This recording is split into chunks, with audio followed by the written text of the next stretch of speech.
Hello, good morning students. This is Anupama Labhe and our subject is business law, and today's topic is of the chapter that is negotiable instrument. Under that we are going to study today is promissory note. So first let us understand what is promissory note. According to section 4 of the Act, it defines promissory note as an instrument in writing. As I said you earlier, if the negotiable instrument must be in writing. So the promissory note must be in writing, containing an unconditional undertaking. What it says? It must contain an unconditional undertaking. What do you mean by unconditional undertaking? चलो हमने ये contract act में भी देखा था कि अगर we have to treat that contract as a valid contract. What is the characteristics of valid contract? It must be an unconditional. That means the acceptance must be unconditional. Then only we can say that there is a contract between the contractor and the contractee, or you may say the offerer and the offeree. सही है? तो ये क्या है? It must contain an unconditional undertaking. Undertaking means a promise. बराबर है कि मैं एक unconditionally यानी कोई भी condition put नहीं कर रहा हूँ. Unconditional undertaking signed by the maker. Who will sign this promissory note? This will be signed by the maker. यानी जिसने इसे बनाया हुआ है वही उसके ऊपर साइन करेगा. There is no need of an acceptor. That means a person to accept the promissory note, and there is no need for another person to sign the promissory note. Who will sign the promissory note? Only the maker will sign the promissory note. To pay a certain sum of money. क्या undertaking कर रहे हो? किस लिए unconditional undertaking है? That is to pay certain sum of money. यहाँ पे promissory note जो बनाई जाती है किस लिए बनाई जा रही है? To pay a certain money. Certain money means the amount must be certain. That means be fixed. मैं आपको इतना इतना amount पे करूँगी. इतना इतना यानी कितना भैया? ठीक है 10,000 के ऊपर करूँगी. ये 10,000 के ऊपर नहीं, 10,000 के ऊपर तो कितना तो भी चला जाएगा. या 5,000 के नीचे करूँगी तो 5,000 के नीचे जीरो भी आता है. बराबर है? तो the amount must be certain. यानी जैसे मैंने कहा कि yes मुझे कितना पे करना है आपको 10,000. That means I have to mention that I will pay 10,000. I promise to pay 10,000. और ये किससे है? Only to or to the order of a certain person. To whom I am giving this promise? To a certain person. यानी जिसके लिए मैं ये promissory note बना रही हूँ, that must be a person. He must not be a fictitious person. यानी मैंने सोचा हुआ है कि ऐसा ऐसा person है, ख्याली पुलाव नहीं. यहाँ पे कौन सा चाहिए हमें? Certain person. ठीक है? Or to the bearer of an instrument. किसे देना है? Only to a certain person, or to the order of a certain person, or to the bearer of an instrument. यानी जिसने उस इंस्ट्रूमेंट को होल्ड किया हुआ है, that means holder in due course, that person is entitled to receive the amount which is specified in your promissory note. Let us recapitulate the definition. ठीक है? हम लोग फिर से देखते हैं कि ये definition क्या बता रही है. कहाँ पे बताया गया है? Under section 4 of the Act. Act कौन सा? Negotiable Instrument Act. Okay? क्या define कर रहा है? It is an instrument in writing. जैसे मैंने आपको पहले कहा कि every negotiable instrument must be in writing. Oral होगा, that means verbal होगा, तो वो हम लोग उसे consider नहीं करते हैं कि that is a promissory note. Okay? Instrument in writing containing an unconditional undertaking. Condition आपको put नहीं करने, ऐसा होगा तो मैं पे करूँगा. क्यों अनकंडीशनल अंडरटेकिंग नहीं होनी चाहिए? Because you owe something to that person. आपने उससे कुछ लिया हुआ है और आपको उससे पैसे वापस करने हैं, तो क्या कंडीशन पुट करोगे कि मैं तभी पैसे दूंगा जब ऐसा होगा, तभी पैसे दूंगा जब वैसा होगा? अरे आपने पहले उसको यूटिलाइज किया है ना, जो सामने वाले पर्सन ने आपको दिया हुआ है उसे आप यूटिलाइज कर रहे हो, तो फिर आप फिर से कंडीशंस पुट करोगे। समझ लीजिए कि आपने कहीं पे एक ट्यूशन लगाई हुई है और वो सर को आप अपनी कंडीशंस बता रहे हो, नहीं सर हमारा अभी नहीं जमता, हम लोग बाद में आएंगे, ये से ये टाइम तक के हम लोग नहीं आएंगे, या तो हमारा रेगुलर कॉलेज है, तो क्या आप हमारे कॉलेज वाले को बोलेंगे सर हमारी वहाँ पे ट्यूशन चलती है तो हम आपके लेक्चर्स जो है बाद में करेंगे? नहीं, कंडीशंस आप नहीं पुट कर सकते हो, बराबर है। तो क्यों नहीं? क्योंकि आपने पहले से उनसे कुछ लिया हुआ है, उसका उपयोग आपने किया है। That's why now it is your responsibility to pay that certain amount unconditionally to that certain person. Is it okay? तो क्या है? And signed by the maker. समझ लो कि मैंने एक प्रॉमिसरी नोट बनाई है और मैंने ये भी कहा है I owe 10,000 rupees to mister A, ठीक है, लेकिन मैंने उसके नीचे साइन ही नहीं की है। अगर मैं साइन नहीं करती हूँ तो उसका कोई मतलब ही नहीं है, बराबर है। आपके साइन को बहुत ज़्यादा इम्पोर्टेंट है।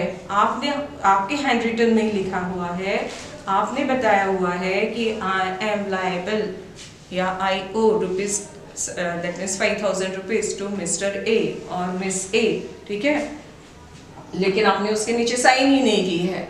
जब भी आप आपका फॉर्म भरते हो, कोई भी फॉर्म जब देते हो तो आपको क्या करना है? Without sign that is not accepted, बराबर है। तो it must be signed by the maker to pay certain sum of money. क्या देना है? जैसे कि मैंने कहा सर्टन सम ऑफ मनी। ऐसा नहीं लिखोगे I am responsible to pay certain sum of money.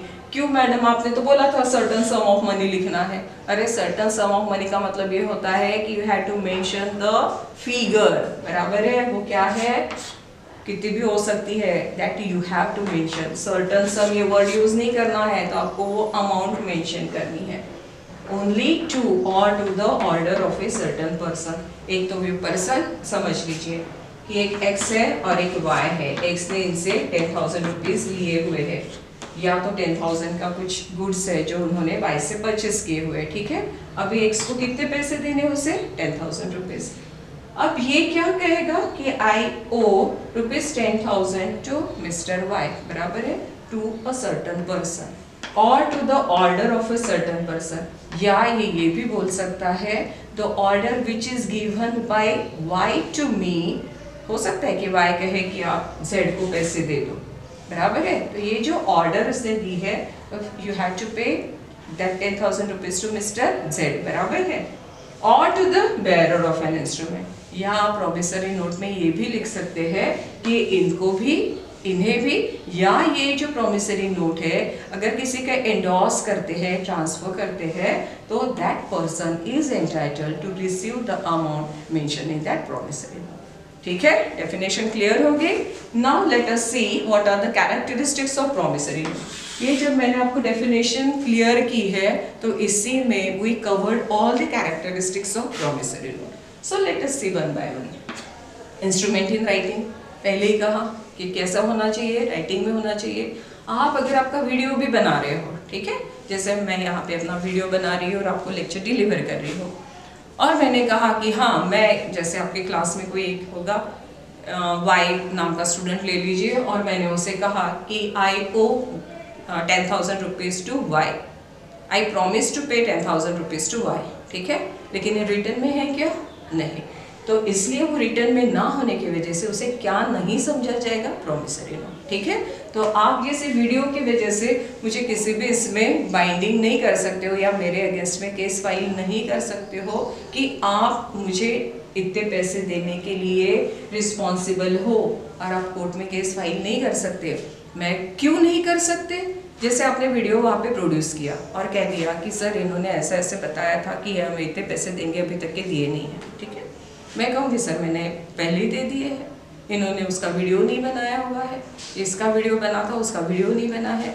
यानी ये क्या होता है, जो ओरली जो बातें होती है वो कोर्ट ऑफ लॉ में स्टैंड नहीं होती है, ठीक है।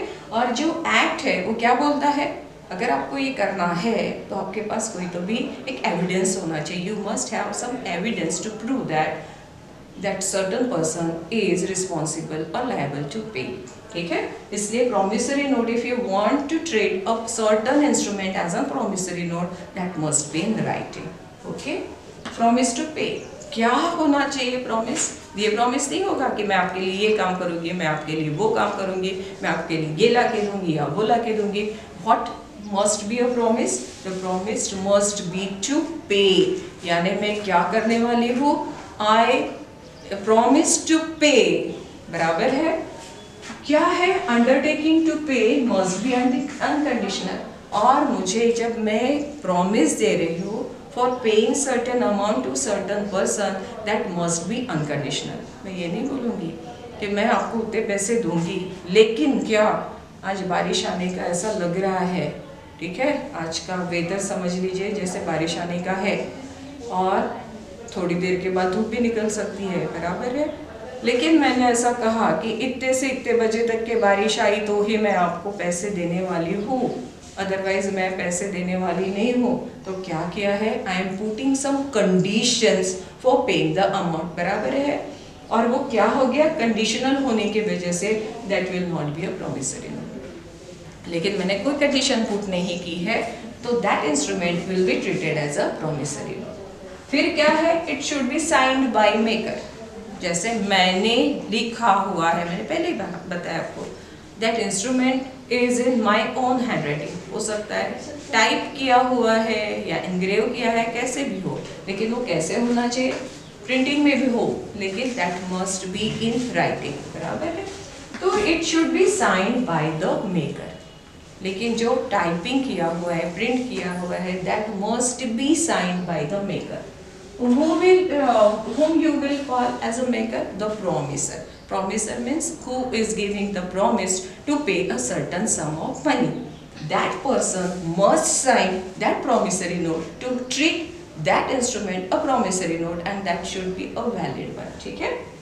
The next one is the pay must be certain. Maker must be certain. क्या है? Maker must be certain यानी जैसे मैंने आपको पहले ही कहा कि he must not be a fictitious person, he must be a real person, बराबर है। जो कोई है ही नहीं, हवा हवा में चल रहा है, ऐसा नहीं होता है। तो क्या होना चाहिए? अगर we are saying that X promised to pay 10,000 rupees to Y, बराबर है, 10,000 to Y। In this case, X must be a certain person, that must be a real person, and Y must be a real person, and both parties must be a real person, fictitious नहीं होता है। जैसे हम लोग bill of exchange में देखेंगे, वहाँ पे हो सकता है, बराबर है, जो ड्रॉवी होगा वो हो सकता है फिक्टिशियस पर्सन है, ठीक है। और ये जब बिल ऑफ एक्सचेंज डिस्काउंट किया जाता है बैंक में, हम लोग जब आएंगे तब देखेंगे। लेकिन यहाँ पे क्या है? प्रॉमिसरी नोट में सिर्फ वो पर्सन कैसा होना चाहिए? रियल होना चाहिए, that means certain. The maker must be certain and the paying must be certain. That means pay means who? To whom you are paying the amount. Payer and pay. Payer means maker, and pay means who is receiving the amount or who is entitled to receive the amount. That person is called pay. That's why maker and pay, the both parties must be certain person. Then promise must be to pay. क्यों promise दे रहे हैं हम लोग? किस लिए promise कहना है? Promise to pay. क्या है? I will pay. Promise to pay. देखा, सिर्फ promise नहीं बोला है, सिर्फ I promise 10,000 ऐसा नहीं होता है। I promise to pay क्या है? 10,000 क्या है? रिसीव। आप बोल सकते हो कि मैंने पे नहीं बोला था, मैंने तो कहा था कि आई रिसीव। प्रॉमिस वर्ड जरूरी नहीं है प्रॉमिसरी नोट में, इतना ध्यान में रखो। It is not compulsory to mention the word promise in your promissory note by the intention of the maker. It is assume that it is a promissory note. Intention कैसा होता है कि I am reliable to pay rupees 10,000 to Y. यहाँ पे आपने you are not using the word promise, here you are using the word liable, ठीक है। तो ये जब आप करते हो तो आपने प्रॉमिस नहीं बोला है, तो X will pay 10,000 to Y। will बोला है तो सर्टन नहीं है, समझ में आया? तो ये सर्टेनिटी भी होनी चाहिए and must be to pay. That means ये वर्ड जो है it is very important in your promissory note. Then next one is the amount should be certain. जैसे कि पर्सन सर्टन होने जरूरी है, वैसे ही क्या सर्टन होना चाहिए, the amount must be certain. जैसे मैंने कहा ये ऐसा ही नहीं होगा, इज इक्वल टू नहीं होगा, ग्रेटर देन नहीं होगा, लेस देन नहीं होगा, ये वर्ड आप यहाँ पे यूज नहीं करोगे। आपको क्या करना है, ये सिंबल भी आप यूज नहीं करोगे। 10,000 इज इक्वल टू 20,000 कभी भी नहीं होता है, समझ में आया है। ग्रेटर देन या लेस देन ऐसा जो सिंबल है या वो वर्ड है, I owe more than 10,000 rupees to Y और less than 10,000 rupees to Y, you should not you must not include such a type of words in your promissory note. आपको क्या mention करना है, certain amount, that means 10,000. If it is 10,001 then you have to mention 10,001. ठीक है, so that is should be certain, amount should be certain. And the last one means last point is other formalities. What are the other formalities which must be contained in your promissory note where you are going? It is not compulsory, but you can mention in your promissory note. The place where you are going to pay the amount, the consideration, why you are paying that amount to that pay. It is not compulsory. It is कैसा होता है, optional है. If you want to put a certain information in addition to your promissory note, you can put such an information. So this is all about your promissory note. In next lecture we will discuss about bills of exchange. Thank you.